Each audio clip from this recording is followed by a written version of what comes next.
So the Alma Sprint is this reimagination of a groupie car that never raced.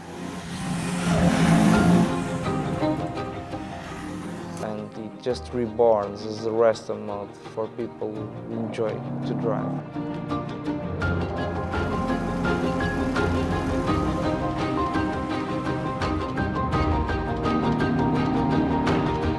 The car could be many things. It could be more powerful, it could be more track focused.